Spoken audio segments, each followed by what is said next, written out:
Hello. হ্যাঁ, বলছি আপনি সুদে টাকা দেন তো? হ্যাঁ, তো কি হয়েছে? আপনি কে? আমার নাম প্রকাশ মাহাতো। আমি চিনি না আপনাকে। আপনি কি করে চিনবেন? আপনার হাজবেন্ড চেনে। আপনার তাহলে আমার হাজবেন্ডের সঙ্গে কথা বলুন। আপনি তাকে নাম্বার দিয়েছো, বলছে আপনি করতে টাকা। হ্যালো, হ্যাঁ, সুশীল দা, কে? কেমন আছো? আমি বলছি তুমি কে বলছো বলো তো? আরে প্রকাশ বলছি, বান্টি।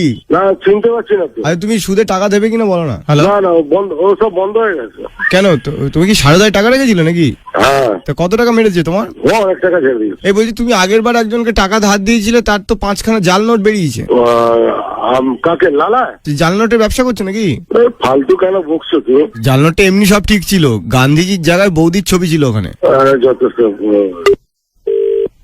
হ্যালো, কে? হ্যালো, প্রকাশ বলছি, প্রকাশ মাহাতো, বান্টি। আমি তোমাকে চিনি না। তুমি কি করে চিনবে? পাল্টা ফোন করবে না একদম। এই সুশীল দা চেনে তো আমাকে। না, চেনে না। দিদি, টাকা যদি না দিতে পারেন একটু খাবার দেবেন, আমার খুব খিদে পেয়েছে। এই তুই কে বলছিস বলতে আছে?